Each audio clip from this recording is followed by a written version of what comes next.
Hello जय हिंद दोस्तों, मैं शुभम आप सभी का स्वागत करता हूं आपके अपने इस यूट्यूब चैनल शुभम क्लासेस में। आज की जो हमारी क्लास है ना, उसके अंदर मैं जीके और साइंस के आपका सेक्शन वाइज टेस्ट लेने वाला हूं। जीके के 15%, साइंस के 15% रहेंगे। ऐसे ही आपका जीडी और ट्रेडमेन में इसी टाइप से पेपर आता है। जीके के 15, साइंस के 15, मैथ के 15 और 5% रीजनिंग के। तो आज हमारा सेक्शन वाइज टेस्ट होगा, जिसमें हम जीके और साइंस के प्रीवियस ईयर के जो प्रश्न है वो डिस्कस करने वाले हैं। अपना टेस्ट कंप्लीट लगाइएगा, मैं उम्मीद करूंगा सेशन सभी को हेल्पफुल लगेगा। चलिए अपनी क्लास को स्टार्ट करते हैं जी। तो देखिएगा, प्रश्नों की संख्या आपकी 30 होने वाली है और कोशिश करिएगा 30 में से ना कम से कम 25 प्लस प्रश्नों के आप लोग बिल्कुल सही आंसर दे पाए। प्रीवियस ईयर के प्रश्न हैं तो इसमें 25 से 28 भी हो जाएंगे तो बहुत ज्यादा बेटर रहेगा आपका स्कोर। पहला प्रश्न है आपके सामने स्क्रीन पर, गायत्री मंत्र की रचना किसने की है, ये मुझे जल्दी से बताएंगे। सेक्शन ए है सामान्य ज्ञान 1 से 15 तक। गायत्री मंत्र की रचना किसने की है? और अगर मैं पूछूं कि गायत्री मंत्र जो है ये किस वेद से लिया गया है, तो क्या आप लोग मुझे ये भी बता पाएंगे? गायत्री मंत्र जो है ये किस वेद से लिया गया है साहब? और आगे बढ़ने से पहले बता दूं कि क्लास हमारी प्रीमियर चलेगी। ये भी थोड़ा लाइव वाले में दिक्कत आ रही है, तो हमने ये भी क्लास प्रीमियर की है। 1 या 2 दिन का समय दीजिएगा, थोड़ा सा दिक्कत आ रही है, नेटवर्क इशू हो रहा है ना। अभी लाइव क्लास लूंगा तो ढंग से चल नहीं पाएगी, खचखच करेगी, इसलिए मैंने प्रीमियर की है ना। टेस्ट लगाएंगे सभी, लास्ट में आंसर मुझे सभी का चाहिए। देखो जी, गायत्री मंत्र की रचना महर्षि विश्वामित्र ने की है, ये तो आप ऑप्शन सी को आंसर दे देंगे। जैसे ये तुलसीदास हैं, मैंने आपको बताया था तुलसीदास ने रामचरितमानस की रचना की है परसों की क्लास में। रामचरितमानस की रचना किसने की है? महाकवि तुलसीदास जी ने की है। महर्षि वेदव्यास ने किसकी रचना की है? आप कहोगे गुरुजी महाभारत की रचना महर्षि वेदव्यास जी ने की है कि नहीं? वाल्मीकि जी ने रामायण की रचना की है। ये देखो कितने मोस्ट इंपॉर्टेंट प्रश्न आपके यहां से बन जाते हैं। अब मैंने क्योंकि आपसे शुरू में पूछा था कि गायत्री मंत्र किस वेद से लिया गया है, तो आपको याद रखना है गायत्री मंत्र जो है ना ये ऋग्वेद से लिया गया है, ये आपको पता होना चाहिए। नंबर 2, सिकंदर के गुरु का नाम क्या था, ये बताइए जल्दी से साहब। सिकंदर के गुरु का नाम क्या था? सेल्यूक्स, निकेटर, अरस्तु, प्लेटो, सुकरात। चलिए साहब, आंसर मेरे से पहले देना है और आंसर मैच करते जाना है। अगर आप सभी ने अरस्तु आंसर दिया है, ऑप्शन बी बिल्कुल करेक्ट है। तैमूर लंग का आक्रमण भारत पर कब हुआ? एक छोटा सा प्रश्न और ले लो। तैमूर लंग ने किसके समय में भारत पर आक्रमण किया था जी? तैमूर लंग ने किसके समय में भारत पर आक्रमण किया था साहब? ये जल्दी से इस प्रश्न का आंसर दीजिएगा। दोनों प्रश्न रिलेटेड हैं और दोनों ही प्रश्न सुपर डुपर इंपॉर्टेंट है मेरे फौजी भाई, जल्दी से बताएंगे साहब। कि अर्ज किया है कि ना चाहत वर्दी की होती, ना सपने सितारों के लेते। कि ना चाहत वर्दी की होती, ना सपने सितारों के लेते, और ना नशा मेहनत का होता, ना दीवाने फौज के होते। देखिए साहब, तैमूर लंग ने भारत पर आक्रमण किया था 1398 में। चीजें क्लियर हो गई हैं आपकी। किसके समय में किया था? आप कहोगे नासिरुद्दीन महमूद तुगलक। नासिरुद्दीन महमूद तुगलक। क्या चीजें क्लियर हैं?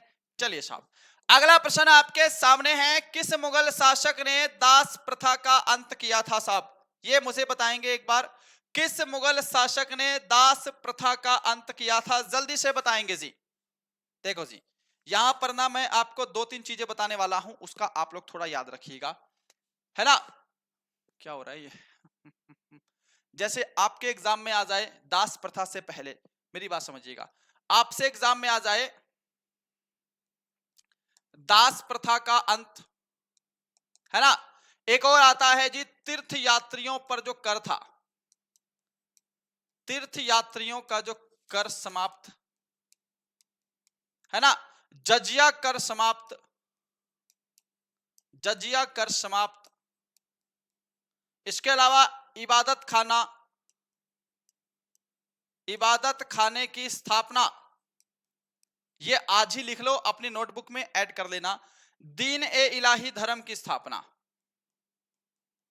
दीन ए इलाही धर्म।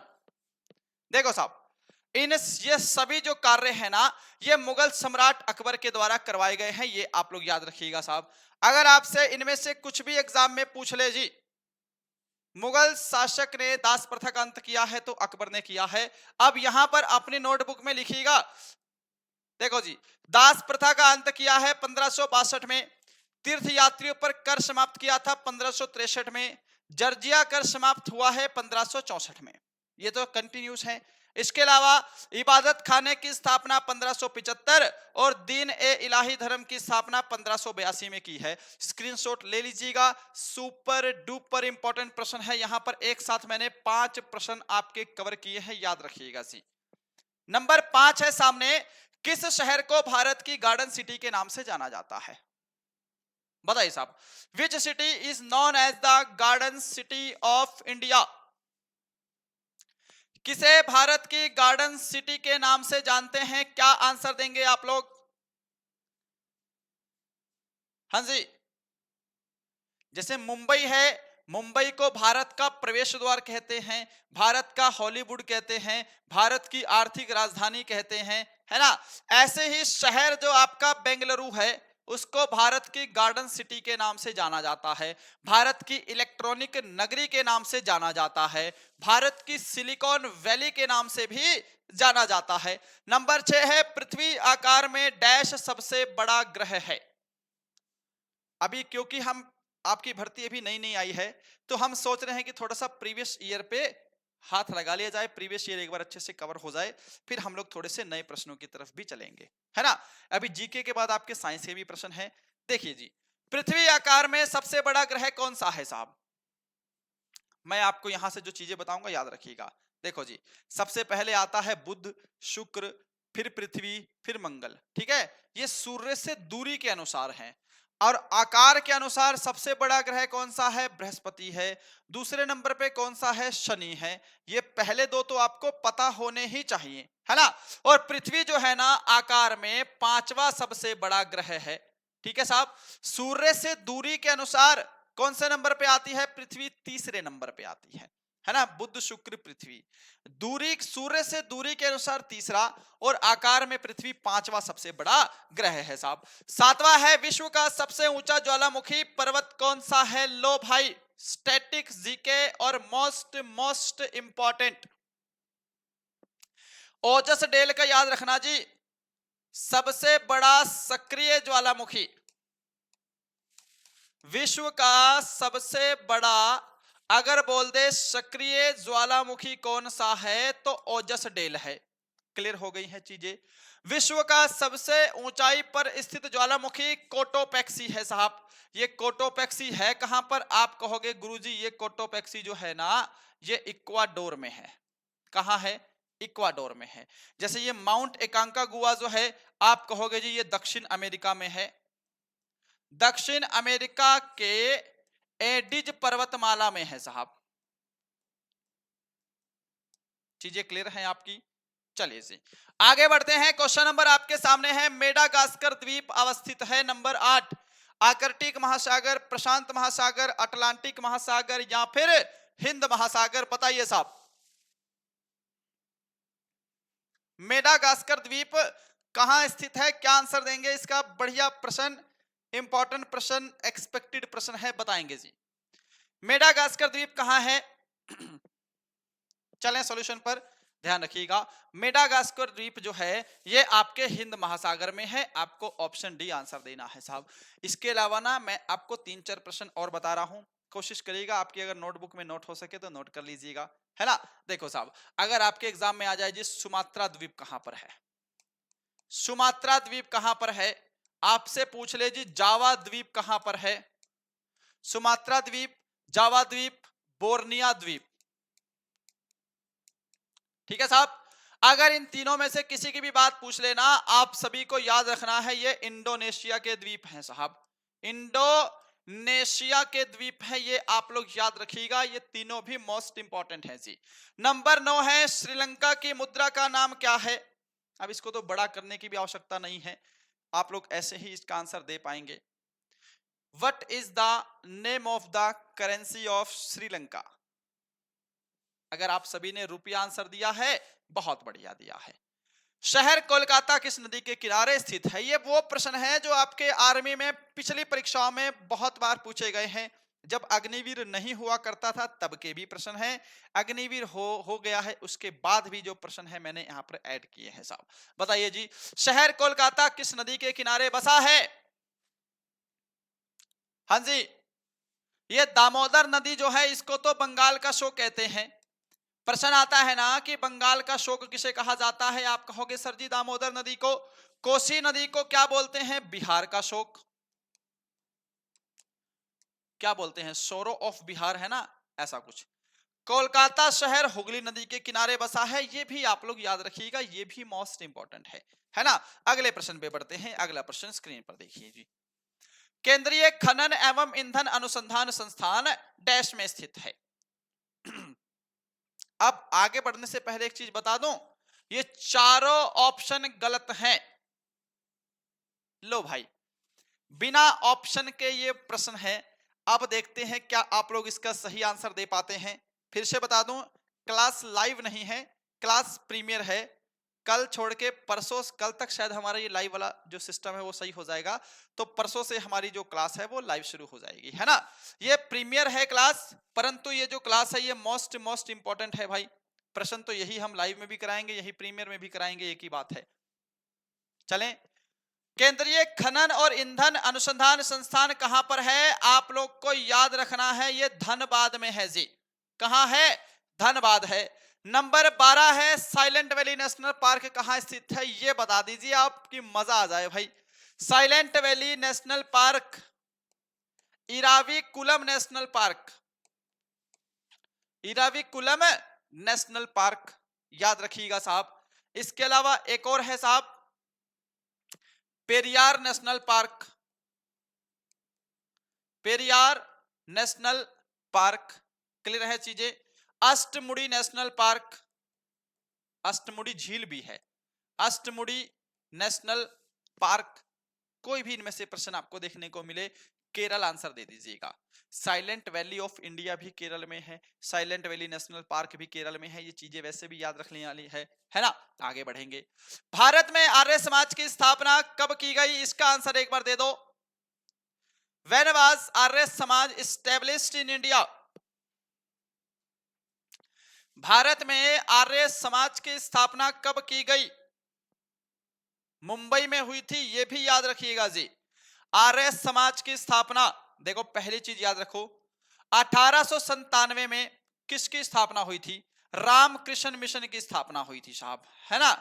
रामकृष्ण मिशन की स्थापना स्वामी विवेकानंद जी ने की थी 1897 में। 1867 में आपको यह भी याद रखना है जी, आत्माराम पांडुरंग ने प्रार्थना समाज की स्थापना की थी। और आर्य समाज की अगर हम लोग स्थापना की बात करेंगे तो 1875 करेक्ट आंसर है। 1875 में स्वामी दयानंद सरस्वती जी ने इसकी स्थापना की थी जी। स्वामी दयानंद सरस्वती जी ने इसकी स्थापना की थी। ये आप लोग याद रखिएगा, इंपॉर्टेंट है साहब, है ना। चले भाई, अगला प्रश्न नंबर 14 देख लीजिएगा। भारत के पहले कानून मंत्री कौन थे जी? जिन्होंने संविधान का निर्माण किया। भारतीय संविधान को बनने में कितना समय लगा था पता है आपको? प्रश्न बनता है एग्जाम में, है ना। पहले इसका आंसर दे दो। भारत के पहले कानून मंत्री कौन थे साहब? राजेंद्र प्रसाद, भीमराव अंबेडकर जी, बलदेव सिंह जी, सत्येंद्र सिन्हा जी। ये बलदेव सिंह जी जो है ना, ये भारत के पहले डिफेंस मिनिस्टर थे, रक्षा मंत्री थे। ये भी मोस्ट इंपॉर्टेंट, क्लियर है चीजें। भारत के पहले कानून मंत्री डॉक्टर भीमराव अंबेडकर जी, क्या सभी का क्लियर है? और इसी के साथ ये सामान्य ज्ञान का लास्ट प्रश्न है, भारत की पहली महिला मिस यूनिवर्स बनने वाली महिला कौन थी? और किस वर्ष में ये भारत की पहली महिला थी जो मिस यूनिवर्स बनी थी? वर्ष भी बता दो और उस महिला का नाम भी बता दो, ठीक है। चले साहब सॉल्यूशन पर। ये जीके का लास्ट है, इसके बाद साइंस के 15 प्रश्न रहेंगे, वेरी इंपॉर्टेंट रहेंगे वो भी। भारत की पहली महिला मिस यूनिवर्स बनने वाली महिला कौन थी? पहली चीज याद रखिएगा, 1994 में ये मिस यूनिवर्स बनी थी और इनका नाम है सुष्मिता सेन, जो कि एक बॉलीवुड एक्ट्रेस भी है भाई, है ना। ये मानुषी छिल्लर तो मिस वर्ल्ड बनी थी, आपको पता है, ये भी भारत की हैं, ये भी मिस वर्ल्ड रह चुकी हैं। ऐश्वर्या राय पहली महिला मिस वर्ल्ड, पहली महिला थी मिस वर्ल्ड, पक्की बात है, डाउट में है थोड़ा। रीता फारिया भी मिस वर्ल्ड रह चुकी हैं, है ना। तो ऐश्वर्या राय पहली महिला नहीं थी, याद रखना। चीजें क्लियर है। लो भाई, आपका सेक्शन ए समाप्त। सेक्शन भी है जनरल साइंस का। जब आप लोग मुझे कमेंट बॉक्स में स्कोर कमेंट करेंगे ना, तो सेक्शन वाइज करिएगा कि सेक्शन जो ए है उसमें आपने कितने राइट किए हैं, और जो सेक्शन बी है उसमें आप लोग कितने राइट करके बैठे हैं साहब, है ना। समतल कोण का एसआई मात्रक क्या है, एक बार इसका आंसर मुझे आप लोग कमेंट बॉक्स में दे दीजिए जी। देखो साहब, यह है आपके सामने स्टेरेडियन। अगर आपके पास पूछ ले कि घन कोण जो है, घन कोण का एसआई मात्रक क्या है, आप लोग स्टेरेडियन की बात करेंगे। अगर आपसे समतल कोण के मात्रक की बात करेगा, आप लोग रेडियन की बात कर रहे होंगे। ऑप्शन बी हमारा करेक्ट हो जाएगा। कैंडेला क्या है साहब, आप कहेंगे जी ज्योति तीव्रता का मात्रक है साहब। ज्योति जो तीव्रता है उसका एसआई मात्रक क्या है, आप लोग कहेंगे सर जी कैंडेला है। अगला प्रश्न, किस रंग का तरंग दैर्ध्य सर्वाधिक होता है, बताइए जी। लाल रंग, हरा रंग, नीला रंग, बैंगनी रंग। Which colour has the maximum wavelength. किस रंग का तरंग दैर्ध्य जो है वो सर्वाधिक होता है, जल्दी से बताएंगे मेरे भाई। देखो, दो ही चीज याद रखनी है, किस रंग का तरंग दैर्ध्य सबसे अधिक होता है, किस रंग का तरंग दैर्ध्य सबसे कम होता है। तो लाल रंग का जो तरंग दैर्ध्य है वो सबसे अधिक होता है, और बैंगनी रंग का जो तरंग दैर्ध्य है वो सबसे कम होता है। ये दोनों ही चीजें याद रख लीजिएगा। अगला प्रश्न है जी सामने स्क्रीन पर, निम्नलिखित में से कौन सी एक अक्रिय गैस है, बता दो। लाइटिंग में थोड़ा इशू आ रहा है क्या, खैर कोई बात नहीं, देख लेते हैं। देखो साहब, एक चीज याद रखना, इसमें आपसे बोल सकता है, आवर्त सारणी का प्रश्न है, मैंने आपको कल भी बताया था, है ना, कि भाई जो अक्रिय गैस है वो किस समूह में है, आवर्त सारणी के किस समूह में है, ये आपसे पूछ सकता है साहब। ठीक है, अक्रिय गैस की खोज किसने की थी, ये भी आपसे पूछ सकता है, क्या बताएंगे आप लोग। चलें, देखो साहब, इसके अंदर जो हीलियम है वो आपकी इनर्ट गैस, जिसे हम लोग निष्क्रिय गैस कहते हैं और अक्रिय गैस कहते हैं, है ना। हीलियम जो है इसमें अक्रिय गैस का उदाहरण है साहब। अब helium, neon, xenon, krypton, radon, ये सभी अक्रिय गैसें हैं। अब जैसे जैसे हमारी क्लासेस आगे बढ़ती रहेंगी, मैं आपको डीपली डिटेल से कराऊंगा। अभी प्रीवियस ईयर पे सोच रहे हैं, थोड़ा सा एक हाथ लगा ले, एक बार देख तो ले कि आपकी तैयारी किस लेवल पर है, आपके किस लेवल पर पढ़ रहे हैं, है ना। देखो साहब, अक्रिय गैस है, आवर्त सारणी के 18वें समूह में है, ये स्क्रीनशॉट में आपके नोटबुक में नोट होना चाहिए। अक्रिय गैस की खोज किसने की थी, आप कहोगे सर जी विलियम रैमजे ने की थी, है ना। इसको हिंदी में राम से लिख देते हैं। नेक्स्ट, जल का वाष्प में परिवर्तन क्या कहलाता है, रासायनिक परिवर्तन, भौतिक परिवर्तन, किण्वन, या इनमें से कोई नहीं। जल का वाष्प में बदलना, वाष्प का जल में बदलना, जल का बर्फ बनना, बर्फ का वाष्प बनना, जल से कोई भी प्रक्रिया हो जाए, जल आपको पता है ठोस, द्रव, गैस तीनों अवस्था में रह सकता है, तो जल किसका किसी भी अवस्था में बदलना हमेशा क्या कहलाएगा, आप कहेंगे सर जी भौतिक परिवर्तन कहलाएगा। चीजें क्लियर हैं आपकी, है ना।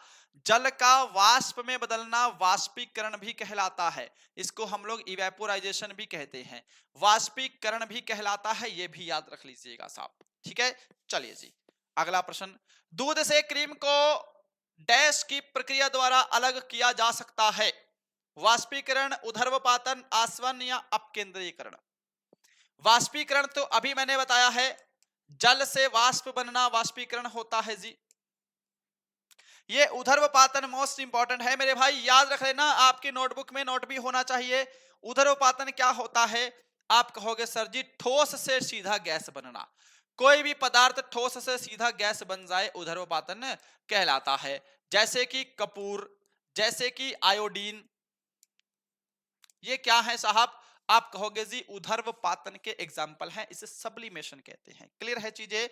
परंतु दूध से अगर हम लोग क्रीम बना रहे हैं, दूध से एक क्या बोलते हैं, क्या निकालते हैं भाई दूध से, क्रीम बनाना या दूध से लस्सी बनाना, दूध से मक्खन बनाने की जो प्रक्रिया है वो अपकेंद्रीयकरण पर आधारित होती है। ठीक है, इसके अलावा अगर एग्जाम में पूछ ले कि वॉशिंग मशीन किस सिद्धांत पर काम करती है, तो वॉशिंग मशीन भी इसी सिद्धांत पर काम करती है जिसे हम लोग अपकेंद्रीयकरण कहते हैं। क्या ये आप सभी का क्लियर हो गया है? दोनों प्रश्न याद रख लीजिएगा।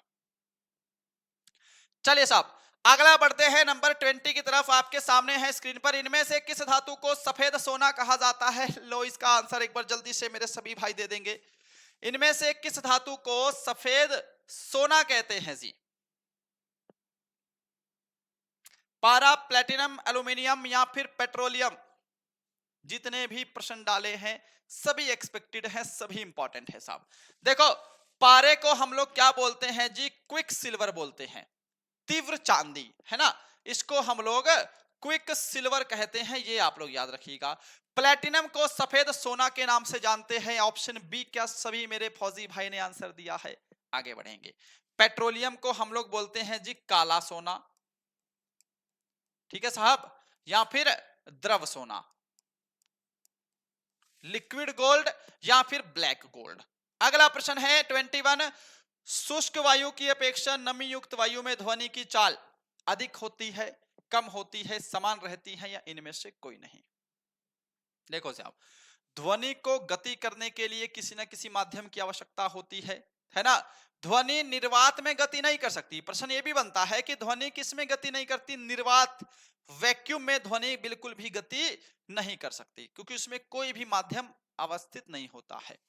अब देखो जी, नमी युक्त वायु होगी, उसके अंदर वायु में नमी के कण होंगे, मॉइस्चर होंगे, तो ध्वनि उन पे टकराएगी ज्यादा। अगर ध्वनि टकराएगी तो ध्वनि अधिक ध्वनि पैदा करेगी और ध्वनि की चाल अधिक होती है नमी युक्त वायु में। आपका ऑप्शन एक करेक्ट आंसर हो जाएगा जी। अगला प्रश्न, अबिंदुकता के निवारण हेतु किस लेंस का प्रयोग किया जाता है? भाई वेरी इंपॉर्टेंट, रिपीटेड प्रश्न है, और इस बार भी समझ लीजिए कि क्या पता आपके आर्मी के किस एग्जाम में आ जाए। बताइए। अबिंदुकता को ना अस्टिगमेटिज्म कहते हैं इंग्लिश में, कभी कभी हिंदी में भी अस्टिगमेटिज्म लिख देता है और फिर कंफ्यूजन, है ना। इसके अलावा देखो, बीमारियां होती हैं जिसको हम लोग बोलते हैं ट्रैकोमा, एक बीमारी होती है जिसको हम लोग बोलते हैं जी ग्लूकोमा। ट्रैकोमा हो गया, ग्लूकोमा हो गया, ये भी आंख की बीमारियां हैं। पूछता है कि इनका संबंध किससे है, तो ये भी आंख की बीमारियां हैं, है ना। कलर ब्लाइंडनेस जिसे वर्णांधता कह देते हैं, आंख से संबंधित बीमारी है वो भी। अब देखो साहब, अवतल लेंस के लिए निकट दृष्टि दोष, शॉर्टकट में लिखूंगा, आप लोग पूरा लिखिएगा। उत्तल लेंस से दूर दृष्टि दोष सही किया जाता है। क्लियर है साहब? बाइफोकल लेंस से जरा दृष्टि दोष, जरा दृष्टि दोष बाइफोकल लेंस से ठीक किया जाता है। और अगर हम लोग अबिंदुकता की बात करें तो बेलनाकार लेंस का प्रयोग करेंगे। ऑप्शन डी आंसर दिया है क्या सभी ने? आंसर मैच करते जाइएगा, आगे बढ़िए। 23 है, मछली के हृदय में कितने प्रकोष्ठ होते हैं साहब? 2, 3, 4 या फिर 1? मछली के हृदय में, मनुष्य के हृदय में बोले, देखो साहब, अगर आपको बोल दे जी मनुष्य के हृदय में, अगर आपको बोल दे जी पक्षियों के हृदय में, है ना, आपको बोल दे जी व्हेल के हृदय में कितने कक्ष होते हैं, तो आप लोग 4 आंसर देंगे। मछली के हृदय में केवल 2 कक्ष होते हैं। ये जो 3 कक्ष हैं ये सरीसृप के हृदय में होते हैं साहब। सरीसृप यानी कि रेप्टाइल जो रेंग कर चलते हैं, है ना, इनमें कितने होते हैं? तो 3 कक्ष होते हैं। सरीसृप के अलावा अगर उभयचर बोल दे तो उभयचर के हृदय में भी 3 कक्ष होते हैं, जैसे हम लोग मेढक की बात कर लें, है ना। आगे बढ़िएगा। वायुयान तथा मोटर की गति मापने वाला उपकरण कौन सा है? एक्टियोमीटर, टेकोमीटर, स्पीडोमीटर या फिर सेक्सटेंट? बताइए। नंबर 24 है सामने स्क्रीन पर। अगर सेशन सच में पसंद आ रहा है ना, एक लाइक आपका चाहिए मुझे। क्लास की जो टाइमिंग है वो डेली सुबह 10 बजे की है। डेली सुबह 10 बजे हमारी लाइव क्लास रहेगी, सभी को हमारी ये जो क्लास है वो अटेंड करनी है। वायुयान तथा मोटर की गति मापने वाला उपकरण जो है वो टेकोमीटर है। ऑप्शन आपका बी करेक्ट हो गया। आगे बढ़िए 25 नंबर। 1 इंच में कितने सेंटीमीटर होते हैं? लो भाई, प्रीवियस ईयर की क्लास चल रही है, प्रीवियस ईयर का बिल्कुल बेसिक और आसान पूछा गया प्रश्न है साहब। 1 इंच में कितने सेंटीमीटर होते हैं? क्या सभी ने 2.54 सेंटीमीटर बताया है? बिल्कुल करेक्ट है साहब। 26। निम्नलिखित में से कौन सा विद्युत का कुचालक है? हीरा, ग्रेफाइट, लोहा या तांबा? आंसर जल्दी से। निम्नलिखित में से कौन सा विद्युत का एक कुचालक है? अगर आप सभी ने यहां पर ऑप्शन ए को आंसर दिया है, हीरा बिल्कुल सही है। हीरा जो है वो विद्युत का बिल्कुल बैड कंडक्टर है, कुचालक है। ग्रेफाइट भी कुचालक है, परंतु एक हल्का सा सुचालक का भी गुण आता है, इसलिए ग्रेफाइट जो है वो विद्युत का सुचालक है। लोहा और तांबे का तो आपको पता ही है। 27 नंबर देखेंगे, इनमें से किस कोयले में कार्बन की मात्रा सर्वाधिक होती है? अब एक छोटा सा फैक्ट याद रखिएगा मेरे सभी फौजी भाई, जिस कोयले में कार्बन की मात्रा ज्यादा होगी वो कोयला उतना ही शुद्ध होगा। अगर आपको बोल दे कि सबसे उच्च कोटि का कोयला क्या है, यानी कि उसके अंदर कार्बन की मात्रा ज्यादा है ना, जैसे कि एंथ्रासाइट, हमारा ऑप्शन डी करेक्ट है जी। सबसे उच्च कोटि का कोयला अगर बोलेगा कि सबसे उच्च कोटि का कोयला, बेस्ट क्वालिटी का कोयला कौन सा है, तो एंथ्रासाइट है। क्लियर है साहब। जैसे ये बिटुमिनस है, इसको हम लोग बोलते हैं जी सामान्य स्तर का कोयला। चीजें क्लियर हैं साहब। आप इधर देखो, जैसे ये लिग्नाइट है, इस लिग्नाइट को हम लोग बोलते हैं जी भूरा कोयला। क्या बोलते हैं? भूरा कोयला। ये जो पिट कोयला है ना, ये सबसे लो क्वालिटी का कोयला होता है, ये भी आप लोग याद रखिएगा साहब। नंबर 28, निम्नलिखित में से कौन सी उत्कृष्ट धातु नहीं है?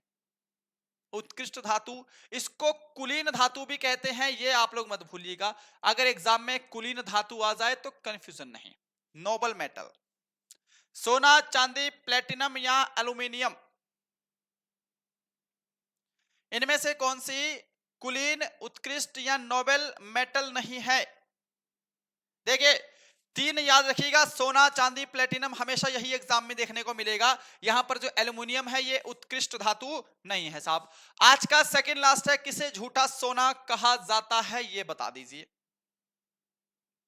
Iron oxide, iron pyrites, iron carbide या फिर नाइट्रेट्स? बताइए साहब जल्दी से, किसे झूठा सोना कहा जाता है? बिल्कुल करेक्ट आंसर होगा आपका आयरन पाइराइट्स। क्या सभी ने यहां पर ऑप्शन बी को आंसर दिया है? ऑप्शन बी करेक्ट है जी। आज का लास्ट प्रश्न, इनमें से कौन सा विषाणु जनित रोग नहीं है, ये बता दीजिए और आज की क्लास को हम समाप्त करते हैं साहब, है ना। इनमें से कौन सा विषाणु जनित रोग नहीं है? जल्दी से इस प्रश्न का एक बार आंसर हो जाए भाई, फटाफट से